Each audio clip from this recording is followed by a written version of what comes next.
Hola, ¿qué tal? Mi nombre es Claudia Alvarado Rodríguez, soy psicóloga egresada de la Facultad de Psicología de la Universidad Autónoma de Nuevo León. Cuento con una maestría en psicología organizacional, asimismo tengo experiencia en diversas áreas. Dentro de lo laboral, he estado en empresas de manufactura de juguetes, en una línea de transportes, así como diversas pláticas y capacitaciones que he efectuado en otras empresas. ¿Qué es el burnout? Bueno, esto también se le conoce como el síndrome del trabajador quemado. Es cuando es demasiado el estrés laboral que ya llega a tener un impacto no solamente mental, sino también físico de otra forma en el trabajador, que está muy preocupado, que está en los niveles de estrés a todo lo que da. Entonces ese es el burnout. ¿Cómo podemos detectar a una persona de nuestra organización que está sufriendo burnout? Primero que nada, cuando su desempeño empieza a bajar, cuando es más la carga de trabajo que está teniendo y esto aumenta mucho. También cuando la persona comienza a estar más tiempo, dedicar más tiempo de lo normal. Si antes pues cumplía con la jornada, pero ahora todos los días tiene que estarse quedando horas extra, es una de las formas en cómo podemos identificar esto.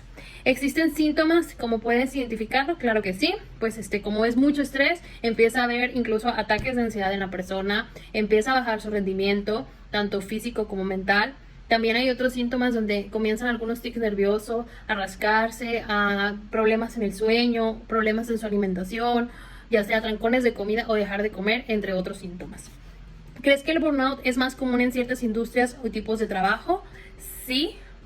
Bueno, en general aplica para todos, pero hay trabajos donde hay mayor demanda en el cual es mucho más fuerte este síndrome. En lo personal me ha tocado estar en trabajos donde es mucho más la atención. ¿Por qué? Porque ya existe una estructura o una jerarquía en la cual es mucho más exigente. En cambio hay otros trabajos en los cuales la jerarquía permite mucho más que seas más entendido, más escuchado, tener más comunicación con los empleados o mejor trabajo en equipo. Entonces hay empresas donde no es tan común y hay empresas donde es el pan de todos los días.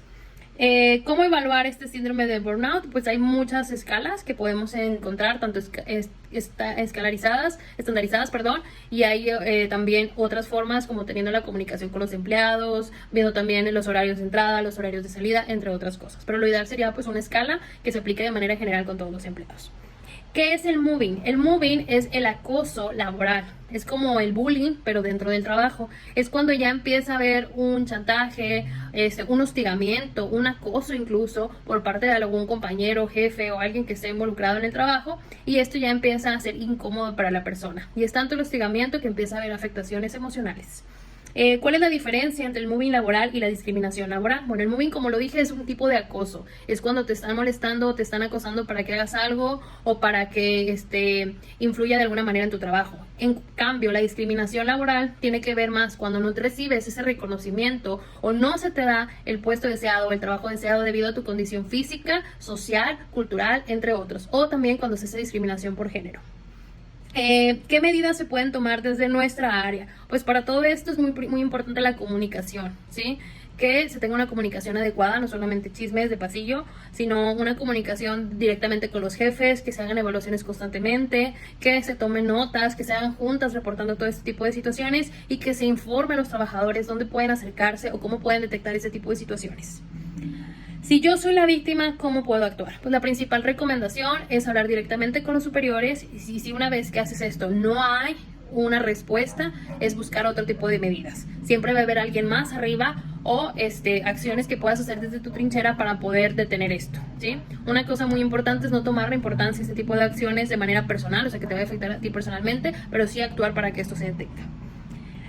¿Nos puede hablar más sobre las consecuencias del mobbing? Claro que sí, pues es un bullying, como les digo, pero directamente en el trabajo y hay consecuencias muy difíciles. Primero que nada, pues baja mucho el rendimiento laboral de la persona que está sufriendo esto. Otra de las consecuencias también es que empieza a afectar emocionalmente y a veces se llevan hasta los problemas a la casa.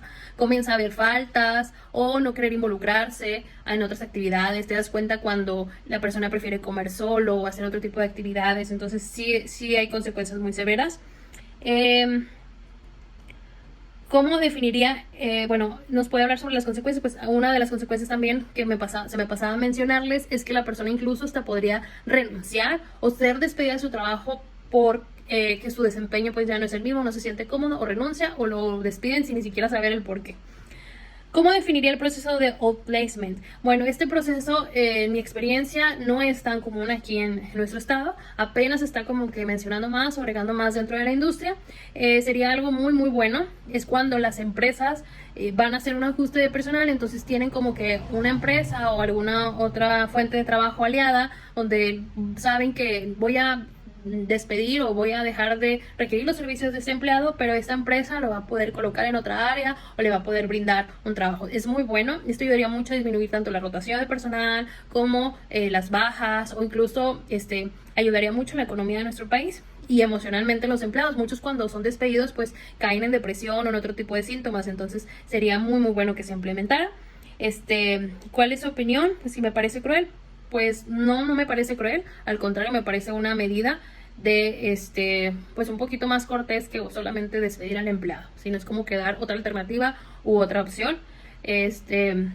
Aquí se puede malinterpretar un poco porque hay empresas que prefieren, en lugar de contratar a sus trabajadores directamente, y como no están seguros si el trabajador se va a quedar toda una temporada, se alían con empresas de outsourcing. Entonces podría ser un poco confuso los términos de una u otra, pero pues todo es con la finalidad como que de la empresa se proteja y que el trabajador pues pueda tener alguna otra opción.